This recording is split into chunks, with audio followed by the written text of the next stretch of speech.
Good morning students, welcome back to the online class. So students देखिए, आज हम अपना नया पाठ शुरू करेंगे। पाठ 18, एक गंभीर समस्या। पाठ परिचय। पूरा विश्व आज एक गंभीर समस्या का सामना कर रहा है, पर्यावरण प्रदूषण। ठीक है, जैसे कि आज जो प्रेजेंट टाइम है, इस समय भी आज भी हमारा जो पूरा संसार है वो भी एक समस्या जैसे कि कोरोना जैसी बीमारी का सामना कर रहा है। दुख की बात तो यह है कि मानव ने ही अपने हाथों से इस राक्षस को जन्म दिया है। यानी कि इस जो कहानी है, ये जो कहानी है, इसमें पर्यावरण प्रदूषण एक गंभीर समस्या बताई है। उसी के बारे में इस कहानी में हम पढ़ेंगे। और दुख की बात तो यह है कि ये जो परेशानियां आती हैं, जैसे पर्यावरण प्रदूषण, जो भी बीमारियां आती हैं, उनका कारण तो हम ही होते हैं और इन बीमारियों को हम अपने हाथों से ही जन्म देते हैं। हमने अपने ही हाथों अपना संहारक तैयार कर लिया है। पूरी दुनिया में जंगलों को उजाड़ा है, नदियों में शहरी नालियों का पानी मिलाया है, समुद्रों में कचरा डाला है, जीव जंतुओं का संहार किया है और मीलों का धुआं हवा में मिलाया है, जिसके फलस्वरूप प्रकृति असंतुलित हो गई है। ये सब मनुष्य ही तो करते हैं, जिसके कारण पर्यावरण पर बहुत प्रदूषण फैलता है ना। जैसे कि हम लोग समुद्र में कचरा डालते हैं, उसको दूषित करते हैं पानी को, और जो नदियों और नदियों का पानी होता है उसमें नालियों का पानी मिल जाता है। और हम इतने सारे कुछ ऐसी चीज़ों का यूज़ करते हैं जिसके कारण बहुत धुआं उड़ता है और जीव जंतुओं का संहार करते हैं। वनों का काटना, पेड़ों का कटना, तो ये सब किसके द्वारा होता है? मनुष्य के द्वारा होता है। चलिए स्टार्ट करते हैं। पर्यावरण प्रदूषण संपूर्ण विश्व की एक गंभीर समस्या है। पूरे विश्व की समस्या है ये। यह एक मुख्य रूप से प्रकृति के साथ किए गए अन्यायों का साकार रूप है। जब प्रकृति के साथ कोई ना कोई अन्याय होता है, तभी प्रकृति पर ऐसी समस्याएं आती हैं। केवल हमारा देश ही समस्या से ग्रस्त नहीं है, अपितु पूरा विश्व इसकी चपेट में है। यानी कि यह प्रदूषण जो है वो पूरे विश्व में फैला हुआ है। यह समस्या दिन प्रतिदिन बढ़ती जा रही है। यद्यपि जनता में इसके प्रति जागरूकता बढ़ी है, परंतु खतरा अभी भी टला नहीं है। आइए इसके कारणों व विस्तृत रूप से प्रकाश डालें और इससे छुटकारा पाने के उपाय खोजें। यानी कि प्रदूषण का कारण क्या है, पहले हम वो देखेंगे और फिर इससे छुटकारा पाने के लिए कुछ उपाय भी इसमें देखेंगे। काफ़ी समय से मनुष्य मौसम की बिगड़ती चक्र को महसूस कर रहा है, जैसे अत्यधिक गर्मी होना, वर्षा का समय पर ना होना। कहीं अधिक वर्षा होती है जिससे बाढ़ आ जाती है और कहीं वर्षा ना होने के कारण अकाल की स्थिति उत्पन्न हो जाती है।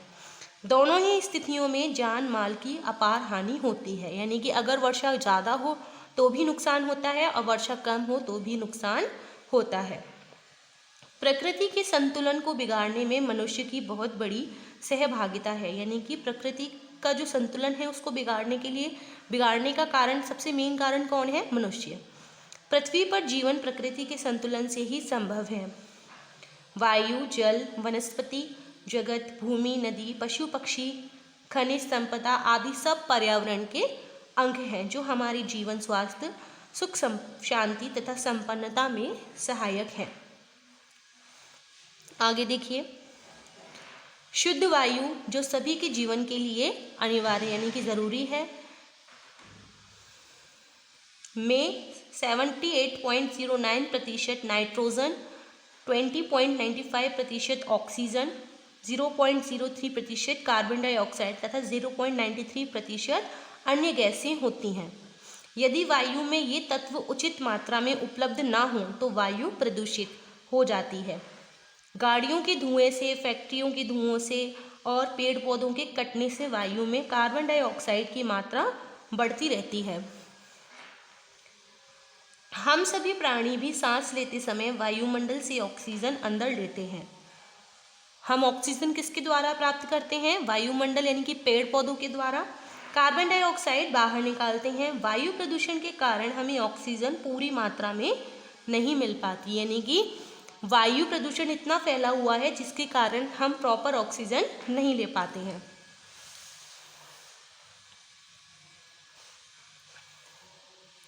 जिससे कई प्रकार के रोग यानी कि बीमारियां हो जाती हैं, जैसे अस्थमा, हृदय रोग आदि। वायु में शुद्धि की प्रक्रिया वनस्पतियों पर अवलंबित है। प्रकृति में वायु प्रदूषण को कम करने की प्रक्रिया स्वयं होती रहती है। पेड़ पौधों की पत्तियों में बारीक रंध्र होते हैं जिनके द्वारा वातावरण और पौधों में गैसों का विनिमय होता रहता है। इन रंध्रों से वायु भीतर जाती है जहां प्रकाश संश्लेषण द्वारा कार्बन डाइऑक्साइड का ऑक्सीजन में परिवर्तन हो जाता है। इस कार्बन डाइऑक्साइड से पेड़ अपना क्या करते हैं, खाना बनाते हैं और ऑक्सीजन को बाहर छोड़ देते हैं। इसी ऑक्सीजन के द्वारा हम सांस लेते हैं। मनुष्य ने अपने तुच्छ स्वार्थों की पूर्ति के लिए हरे भरे वृक्षों को काटकर वायु प्रदूषण को निमंत्रण दिया है। यानी कि आजकल जितने भी पेड़ काटे जा रहे हैं उसी कारण हमारी पृथ्वी पर ऑक्सीजन की मात्रा कम हो गई है और वायु प्रदूषण अत्यधिक फैल गया है। इसके अतिरिक्त वायु प्रदूषण के अन्य कई कारण भी हैं। कल कारखाने धुआं उगल रहे हैं। वाहनों की निरंतर बढ़ती संख्या वायु को दूषित कर रही है, जिसके कारण सांस के रोग निरंतर बढ़ रहे हैं। यानी कि सांस लेने की जो बीमारियां हैं वो निरंतर यानी कि लगातार बढ़ती जा रही हैं। इसके अतिरिक्त कैंसर, हृदय रोग, रक्तचाप, दमा आदि विभिन्न रोग हो रहे हैं। तो स्टूडेंट्स आज के लिए यहाँ तक ही। इसके आगे का जो पार्ट है वो हम नेक्स्ट डे पढ़ेंगे। आप यहाँ तक रीड कीजिए। नेक्स्ट डे मिलते हैं। Till then bye bye.